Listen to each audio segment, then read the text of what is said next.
Monty, thank you for joining me. Yeah, thank you for having me on your show. So happy to be here. Thank you. I've been looking forward to this. Tell me, who is Monty Panesar? Yeah, who is Monty Panesar? I look myself in the mirror every day and I think, do I know who this guy is? Who am I? I'm still trying to obviously work that out, but the public and the people know me as, the cricketer who played for England. There were some iconic moments. There were some funny moments, became a crowd favorite very quickly. And then became a very popular figure amongst, cricket and in England and, kind of all over the world when I played. So that took me by surprise. But my dream always was from a youngster, as a 15, 16-year-old, I was like, I want to play for England. And that's it. I was a man on a mission. Achieve your goal. Yeah. Brilliant. Yeah. Not many people can say that. Yeah, that's true. Like, I think you always, aim for a goal, which is, probably so far away. But then when you really get there, it's sort of like, think, oh my God, I finally arrived. I'm playing for England. I want to cover that because I want to know the good and the bad of that. But the early influences, so the 15, 16-year-old, you aspired to play for England. What and who influenced that at that time of your life? Yeah, like I remember as a 10-year-old, my dad used to, play cricket in Luton for Luton Tack College, and he was an all-rounder, number 6 batsman, and I used to go along and do the scoring. And that's how I got into cricket. Every Saturday, I'll be the scorer for the team as a 10-year-old. Were you playing it as well at school? Or Yeah, I was playing at school as well. And then we had a cricket club called Luton Town and Indians, which had a youth section Sunday morning. Go there for practices. And, my dad goes, look, you're getting a bit sort of podgy. As a 10-year-old, you need to lose a bit of weight. So why don't you just go to the practice sessions, which actually my dad's, best mate, which was Hitu Nayak, at the time, he was a youth coach. He kind of like, it was his dream, really. It was the dream of the club to think, we want one young cricketer to play for England. And at the time, I used to hate cricket. I used to hate running around the couple of laps. I didn't enjoy it at all. And then we went for a trial, under 12s Bedfordshire trial at Bedford Modern School. I remember the final with England versus Pakistan in the 1992 World Cup when Wasim Akram, bowled, 2 magical deliveries, and then he got 2 wickets and 2 balls. And I was like, right, that's it. I want to be like this person. And I got into the Bedfordshire under 12 team as a left-arm seamer. But then at the age of 15, when Paul Taylor was the coach for the Bedfordshire under 15s and played for Northants at the time, he goes, look, I don't think you got a future in left arm, seam. You just don't have the natural pace or the swing, the ball swinging from your arm. It doesn't really swing in the air late. I think you may struggle as you get older. So why don't you try left arm spin? Because you got quite big hands. Your shoulders were quite broad at the time. You can bowl with, good pace on it. And I tried it. I said, right, let's give it a go. I spoke to my coach. How valuable is that advice, right? Yeah, that's what I mean. So like in life, you come to a point where talent takes you so much far, but the guidance will elevate you to the next level. So you have the option to go either take the red pill or the blue pill, right? And importantly to listen as well, right? Which you clearly did. Yeah, exactly. So Paul Taylor at the time said, if you want to be a left arm spinner, you take the blue pill. If you want to be a seamer, then you go with the red pill. But then I spoke to my coach at the time, and he goes, well, let's try it. Let's try left arm spin. And I remember, I played against Worcestershire under 15s at Royal Grammar School. My parents at the time had a Vauxhall Carlton saloon, so it's quite a big car, and I was a small little guy sitting at the back. And they were just there. They dropped me there, and they were watching the game, and I took 7 for 35. And we won the game. So we beat like a first-class county team. Bedfordshire is a minor county. And to beat a first-class county at that time was such a big thing. Yeah. It's like, Luton beating Man United or, something like that. Was there a moment you allowed yourself, or was that the moment where you would, the goal, the dream now looks a bit more real? Did you have a moment where you're like, well, I can do this? And people around you as well, right? Going, Monty's special. Yeah. At the time, ECB just appointed like development coaches in every county, and David Mercer was the coach for Bedfordshire, and he always pushed me. Like I was 15, I was playing for under 19s Bedfordshire very quickly. Then at the age of 16, I played minor counties, for Bedfordshire against Cambridgeshire, which was at Wardown Park, and I took 2 for 75 of 31 overs. And Wayne Larkins, who was the Northants ex-pro, played for England at the time in the 80s, the likes of Ian Botham and, some of the other greats, Alan Lamb. And he said to me at slip, he goes, you're going to play for England. And I was only 16. He goes, your action is so smooth. That goes in as well, right? Yeah. So that goes in. Someone else believing in you at that level. That's brilliant. Yeah, absolutely. And he goes, your action is smooth, like, Rolls Royce. You got a beautiful, smooth action. It's just poetry in motion, and all of that kind of stuff. So people kind of believed a lot in me straight away. And then Paul Taylor at the time, I think, pushed me, like we say, right time, right place. You got the right advice. And then when I went to Northants, went for a trial there, I bowled like 20, 30 balls. And then John Embry was the head coach at the time, one of the great off spinners for English cricket. He goes, we need to sign him. He didn't even consider me playing a game of cricket. He goes, this guy we need to sign him straight away. He goes, it's the best spinner I've seen for a long time. Just his technically looks so good. Everything is just, perfect for a spinner. So I was lucky. What if a head coach was a batter or a wicket keeper? It was a spinner. Oh, okay. Right? Yeah. And then They understood you. Yeah. And then Nurtured you. Yeah. And then the second team coach was Nick Cook. He was a left arm spinner, played for England in the 80s. He was so I was lucky in that sense. And then Essex wanted to sign me as well at the time. And John Charles, who was a second team coach, was a left arm spinner.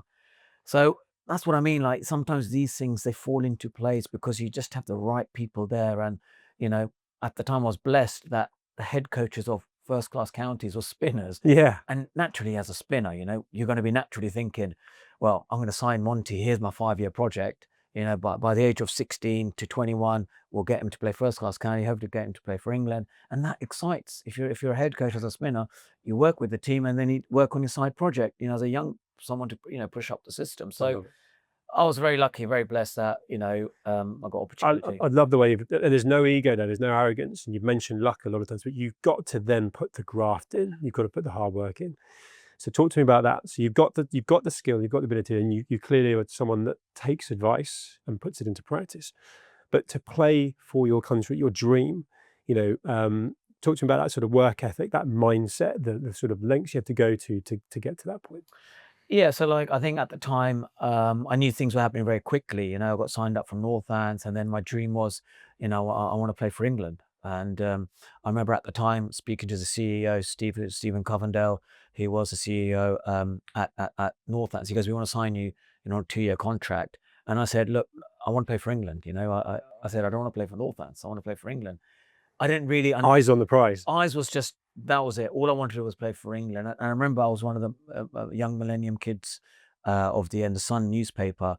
I was for cricket. There was a boxer. There was a netball player and all that. So outside the O2 Stadium, which was just recently built, there was a picture of me there. So I was immediately put into the the spotlight.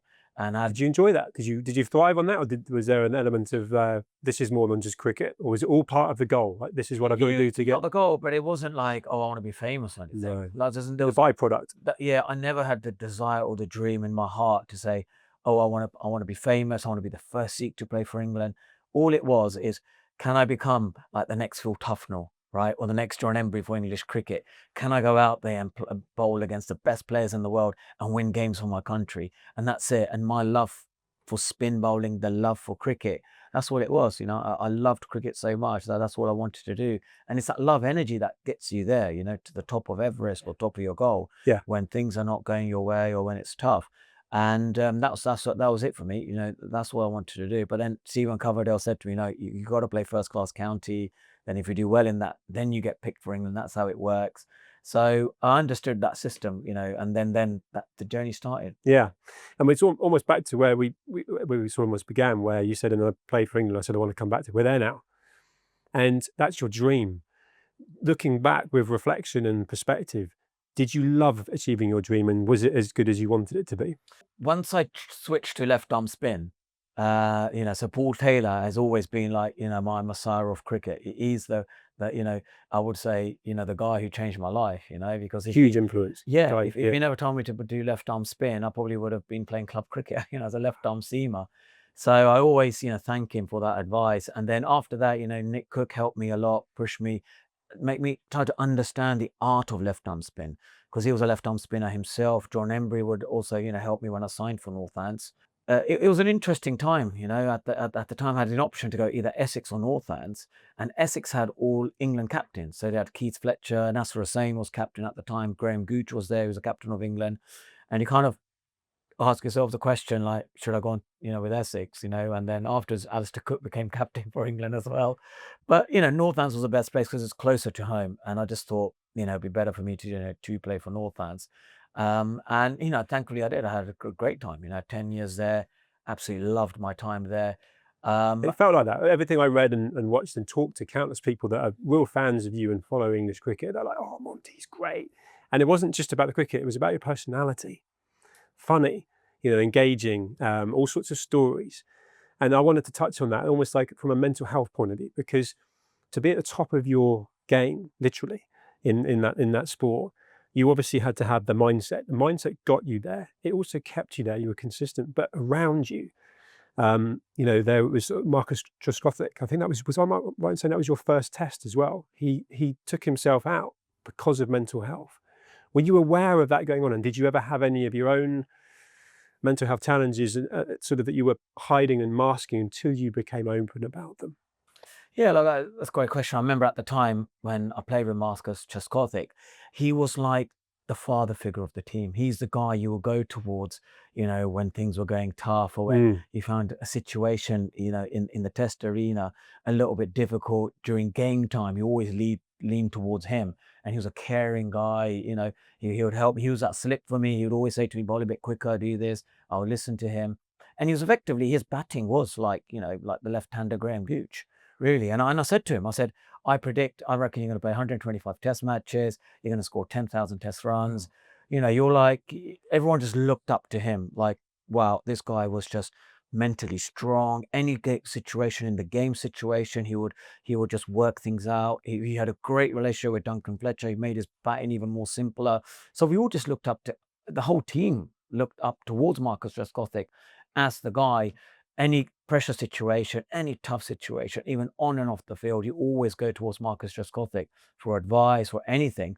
So then for all of us to hear that, we were so surprised. Did you see it? You didn't see it We coming? didn't see it coming, not at all. So he was obviously masking that and yet not feeling he could share that.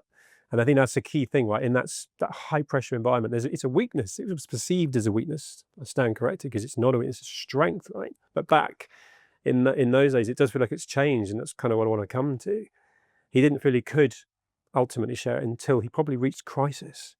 So he was masking it. He was, and I don't know if that's something that you almost felt inspired by to go on your own journey of being very open about your mental health. Yeah, well, for me, it was like, I remember PCA, they always send these books or something about, mental health. And at the time, it said being strong is actually a weakness, should open up. It was this book. And it came in my house. I looked at it. I looked at the front cover, and I threw it straight away in the bin. Interesting. Because I thought to myself, I'm actually strong. I don't need this book, and I regret that because I wish I read it. We're differently educated now. I mean, Yeah. vulnerability is a strength, and it's particularly in men. You're in an all-men environment there, right? Yeah. And so you can't show weakness to your colleagues. There's someone else that wants your place. The manager's probably going to go, oh, he's showing weakness. Maybe he's not right. And then there's the opposition.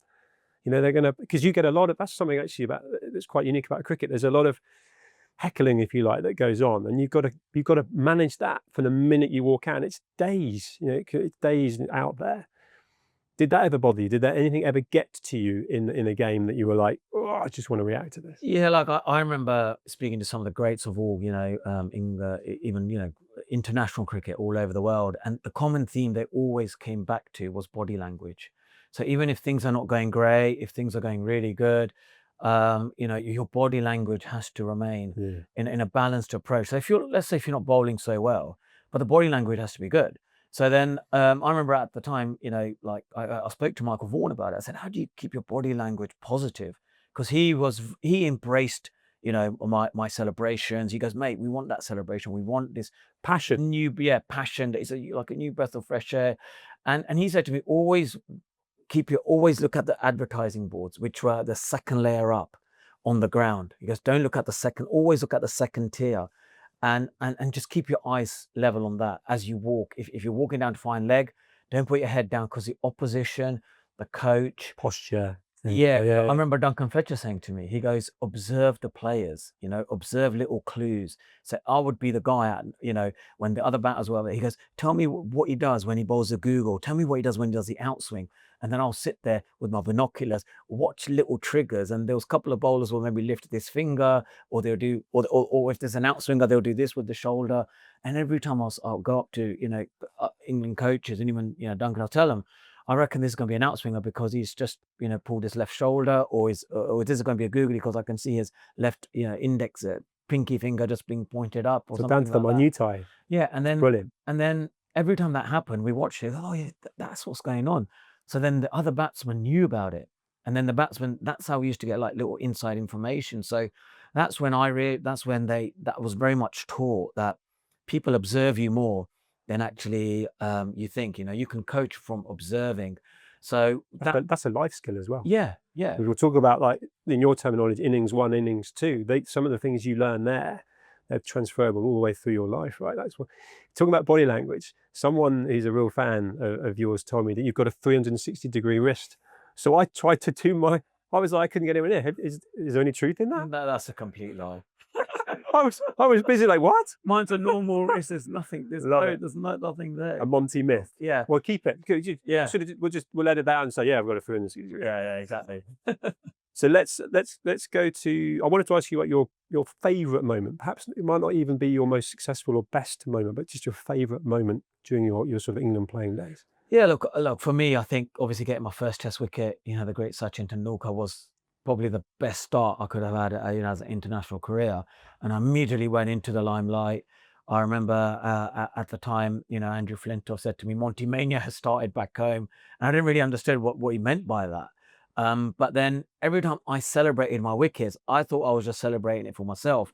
And that celebration came from my younger days, my dad, my family, my friends. We used to always say, celebrate your little moments, go out and celebrate it. So I was like, I got Tendulkar's wicket. I'm going to enjoy this as much as I can. I'm going to celebrate the next 30 seconds and embrace it as much as I can. I love that. And I think maybe it's a British thing where they're reserved and subdued, but actually everyone wants to let it out. So you probably gave everyone an outlet to then, like, let's do it and get behind you and do it themselves, right? Absolutely. And everyone at the time when I was playing in the England team, these were the 2005, Ashes winners. They're kind of like, we're all, actually embracing it. They go, guys, let's celebrate our hundreds. Let's celebrate our wins. Let's celebrate each other's success. And I think that got even more kind of like, enhanced. And everyone side, I thought, we finally arrived. Everyone's dream was to play for England. We've got to enjoy every moment of it. What's the point, if we arrived here? I love the fact that you did enjoy it, because there's people I've had the pleasure of speaking to who have achieved huge things, but they've been so pressured or in the moment to not necessarily be present. It feels like you were able to do that. Coming to, I've talked about the mental health side of things a couple of times. When did you ultimately choose to use that word, vulnerable, and have that empathetic approach to your own mental health? Because for me, that's really brave. Yeah, look, I think at the time I was working, with my mentor, like Neil Burns, and he kind of said to me, he goes, look, Monty, everyone in cricket thinks like, you're gone off the rails, they can't really relate to why you're not loving cricket. And I think I fell, love out of cricket. So when I first got into the England team, I absolutely loved everything, the fans, the media, everything that I embraced to it. Like the harder the challenge, the better I became as a bowler. And even coaches coaches around at the time, like I think our spin coach was, David Parsons. When he said to me, he goes, Monty, the thing with you is, it feels like you've arrived, at home really, and any challenges are being thrown at you, you're just loving it. You're getting better and better. And because I was completely in love with cricket, but then I fell out of love, with the game. Do you know why? Was there a moment? Yeah, the reason is, it's like, for example, maybe, it takes me maybe 60 balls, to get a wicket. So I might, but this time it's taking me 90 balls, 100 balls, sometimes 120 balls. So my work rate's are double, than what I need to get. And I'm fighting with myself rather than being honest and saying, actually, technically, there's something not quite right. I need to work on that. But you don't want to lose your place in the team, do you? And especially if you're quite a senior figure, you kind of like then think, well, no, everything's fine. I'm in a good place. Everything's okay. And then you just go to the gym, pump a bit of weights, do some running, get the endorphins going. But you haven't really addressed that actually, technically, there's something wrong with my action. right? When I first started, like you said, I had a nice Rolls Royce approach, something I'm not doing quite right, is something wrong. And that's the reason, I'm not addressing that, but you fight against it. You think, oh, practice more and more, but you're practicing bad habits. You're not practicing good habits. Which takes you down Yeah, it takes you spiral. down. So a lot of people, when they do suffer something, there's something technically goes wrong in your cricket. And when you're in a great place, your alignment's perfect, and then you're just in sync. You don't worry about your hands or your front arm or whatever. All of it is just in one motion because your alignment is absolutely perfect. But when your alignment's wrong, then you fight yourself with it. Then you fight with it. You start doubting yourself. Then you start hating cricket. You think, I'm not really enjoying it anymore. You're thinking, oh, the umpires are not going to give this out, or the fans, they're probably not with me, or the players are purposely dropping catches. You start becoming, you're putting negative thoughts in your own Paranoia. mind, and then you start becoming paranoid. And then that's when when the confidence goes really low, you allow paranoia to come in. But when you're confident inside, you don't let any of that thoughts come in. Everything is positive. So that's what happened at the time. And then Mike Atherton then wrote an article in the Times about it. And he wrote a very good piece. He understood the sensitive sides to on the other side of the game as well, where if you're in a great place, you can see the positive impact of cricket, but then also the dark side of cricket as well. And I think a lot of people at that time then started to talk about it. Marcus Trescothick did, and I obviously talked about it. Did that help you? So do you feel like you were building a tribe around you? Because you ultimately pioneered a part of that yourself. So you're almost like that, blasting through the doors, and probably a lot of judgment, a lot of negative comments, if you like, to then start to realize that there's far more people that actually want to be more like that, which I dare say has created a culture that now really helps people today to be more open. And I suppose the question I'd have for you is, who helped you through that, and what did you do from a coping mechanism to get yourself through that? To be clearly, you seem very, again, without any ego, just very happy, very content right now, which is lovely to see. Yeah, like I think at the time, PCA helped me a lot. So I used to get like professional advice from sports psychologists, and it was mainly talking. It was more about talking therapy at the time. Talked a lot, and I remember at that time they'll say to me like things like, Monty, you're talking very sort of logical perspective, and everything's very logical, technical, structured. There's no emotion there, like where's the emotion gone? You're not emotionally connecting to the conversation, and maybe that's what ends up happened. When I was loving cricket, there was the emotion of love, there's emotion of happiness. Now it's like there's not emotion, everything's just Disconnected. You were in a flow Yeah. state, weren't you? Everything Yeah. was joined up. Suddenly now everything's broken up and disconnected. Yeah, exactly. And then you're trying to, pull the pieces together.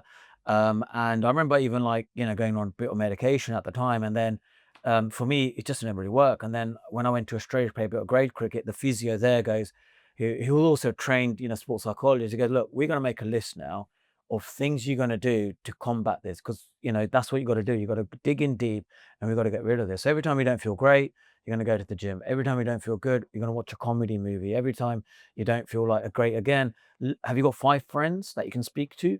And then at the time, I probably like, no, actually, I don't. I didn't really have that's the one thing. I wish I had like a best friend when I played for England that I could just knock on his door, let my hair down, and that was it. And I never used to have that. I was always friends with everyone, but not like a close friend that I could just talk about anything I wanted to without the fear of knowing that, I trust this piece of information. Because sometimes, when you're playing as an international sportsman, you're worried about your place. So if you come across everything is good, everything is positive, everything is amazing, then that gives the confidence to the coach, the other teammates to think, yeah, I'll play him in the next game. But you're masking it because you don't want to get dropped. Yeah, you've articulated that so well. That's a really big relevance of Jack. We talked about earlier, JAQ, where you can actually have a conversation, well, not a conversation, but get information from someone that's giving their lived experience without being judged. Because there's probably a pandemic of loneliness out there, right? At that moment in time, you would probably look like you were the life and soul of the party. You're killing it in terms of what you're doing with playing for England and so on. But actually, you're lonely. There's no one to talk to. Yeah, absolutely. Like loneliness is a breeding ground for mental health issues. If you're lonely, if you're in your room, suddenly you're thinking, oh, I'm not good, I'm this and that. You keep giving negative thoughts to yourself, right? Now, if I'm now speaking something and I say negative or positive, the first person that, the information that goes through is probably not you, it's me, because the ears are more closer towards me than you. So it's so important that you do positive affirmation, say positive stuff about yourself, because you're realigning, your conscious mind, your body, your mind, soul, everything about you in a positive state. So you could be in a room and all you're just saying is negative stuff about yourself. That has a huge impact, and suddenly that becomes your belief system. Because you're lonely, and then you've got no one to talk to about it. And the voices in your own head can be the worst, right? I'm guilty of that, putting myself down and so on. It's fascinating. So if I use that almost analogy of innings one, innings two, anyone that goes into a sport, unless potentially golf, knows that at a relatively young age, you're going to be stopping and doing something else. I want to know how much thought you put into that whilst you were playing. And of course, at a certain point, you lost the love of the game, which is probably really frustrating because this was my goal. This was my dream. But then to sort of almost flip it into right here, right now, you look healthy, you look like you're keeping yourself in shape. And what does Monty want to do and is doing with innings two?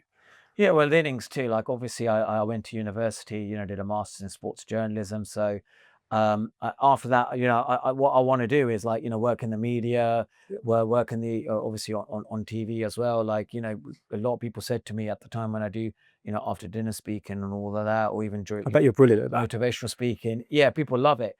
But they say to me like, Monty, like you got young children, to the older generation, to the middle generation, everyone knows who you are. And he goes, that's a very rare thing to have as a sports person, where all age groups, all backgrounds know who you are. And he goes, you'll be very good, on TV. And if you can get there, because you're quite a unique personality, you have your own, own way of, doing things. And is a quite, you as an entertainer, he's a very popular figure. So he goes, TV is one option, for you to go there. So I did obviously the degree, and then, working as a sports presenter in cricket. Ideally, if I can work on some of the big stations, like Sky Sports, have my own show on Talk Sport, and then maybe, like a chat show host competing against Jonathan Ross and Graham Norton, called Monty Meets. I was going to say, so Yeah. because you kept it on sport, but I was thinking there's more than that. There's a whole personality. So actually, you would love to go into more the entertainment side of things, right? Because you would be great at that. Yeah, I don't mind that at all, and I love to be like a great, like a journalist, someone who, who kind of like, like sometimes when you do the journalism degree, you learn what a clickbait is, you learn how to polarize opinions, you learn how to change a narrative, to create a story and all of that kind of stuff. Yeah. So, that kind of stuff, I love to do, because when you're playing cricket, you have like, you take a wicket, you get, that buzz of taking a wicket, 30, 40,000 fans cheering, and you're loving it. Adulation. Yeah. And you're always searching for that same level of buzz. And it may just be, in the media entertainment industry as a presenter, where you make a difference, trying to entertain people, but also talking about, many other different things as well. So You've got amazing perspective. And actually, some people could find that intimidating. I won't lie, if there was 20,000, 30,000 people watching us right now, it's a whole different conversation. You've done it. You've done it, not in that context, but well, you've done interviews in front of, the world. So actually, no, that's not something you even need to think about. You can just be yourself, but you've now got the training as well. So yeah. In context of using that as training, when you were ultimately playing cricket, you were keeping yourself super fit. You still look like you do. So I'm interested because that would have been all part of a goal. So you'd have been playing on Saturday and you're getting ready for that. You haven't got that now. How did you keep yourself motivated, and what do you still do? And do you still play cricket recreationally? Yeah, I still play like club cricket, on a Saturday. At the moment, I'm playing at obviously, Great Witcham Cricket Club in Norfolk. And I still love, getting involved in doing the charitable stuff, with Lord's Taverners and other. So like a challenge though. Yeah. There's a challenge attachment to that. What I suppose I'm asking is, do you go to the gym in the morning and do a workout to keep fit? Or do you put the challenges in place for charity because it makes you have a goal to go for? Do you know what I mean? You still need that goal mission, if you like. Look, I think health and fitness is really important for me, because if you want to work on TV as a presenter, then, you need to look good, in good shape. You need to look healthy, and fitness is really good. I love fitness, I love training. I love doing, weights. So you've always kept that up. Always kept it up, to do my swimming or, all of that kind of stuff, even the running side of things as well. So yeah, I love doing all of that. Recently going to Pilates, and that's something really good as well. So it's good for here as well. Yeah. So I love all health and fitness things, and it's just part of your makeup, and that's part of your lifestyle. And I absolutely love it. No, it's good. I always ask people this, and it's one of those stories. You've ultimately achieved a lot of success in your career, and it feels like you're going to have a lot more success to come. Sitting here now, how do you define success? I think you define success as, if I set a goal and I want to get to A to B, can I get to that place? And then you just do everything you can to get to that place. So you know where you're going and what direction that is. And for me, I'm going to just try and do that, and try and keep pushing myself, because it keeps you motivated, it keeps you productive, it keeps you in a positive frame of mind. It's a purpose, every day. Why am I going to the gym early in the morning? Why am I doing this training course? Why am I going and doing these meetings? What's my big why? And where I want to be. So, like this, you look at so many different celebrities, like, for example, when it comes to health and fitness, I looked at Dwayne Johnson, for example. You'll go to the Oscars, 4 a.m., he's in the gym. Next minute, at 10 a.m., he's doing a film shoot, right? And I'm thinking, wow, here's a guy who is just pushing himself, being so productive. Can I do that in my life? Can I be as productive as him? And that's the challenge you set yourself. Can I, exactly, what I did in my first innings as my career as a cricketer, can I have an equally or even a better second innings? And that drives you, and it just keeps you motivated. It's a great drive, and you've proven concept. So actually, you've got confidence and you've got ability. So I can feel that brimming off you. I could talk to you for much longer. I'm conscious of time, but I wanted to ask you and end on probably who's the greatest cricketer and you're not allowed to say yourself. I can say that, but you can't. That you've played with and against. I think played with was probably Andrew Flintoff. The way he was on and off the field, like I never seen it with any other cricketer, was just unbelievable. This guy, he was like, for me, it would be like, I never knew what Ian Botham was like in the 80s, right? How big he was. And I thought, yeah, I can see this is probably the closest thing. Freddie, just had a massive magnitude off the field. Everybody just wanted Big character. piece of, Andrew Flintoff. Like, he's the honey and all the flies are just coming towards him. I just couldn't believe, like, the magnitude of the guy. And you can see why they say he's a national treasure. And then against was Sachin Tendulkar. His demeanor, how he handled pressure, how he handled fame, how he is as a person as well. You're in his presence. I remember playing a game in Bangalore last year with him, and just to be in his presence, you learn so much. How he, just conducts as a person, and there is something special about him. Off the field as a human being. Yeah. I know he's achieved so much in terms of his cricket ability, but off the field as he is as a human being, I just love the way he conducts himself. It's unbelievable. Yeah. Well, I've thoroughly enjoyed everything about our conversation. I've learnt loads from you, Monty. I hope you've enjoyed talking to me. I've loved it. So thank you so much. Thanks so much. Thank you, mate. Cheers, Monty. Thank you.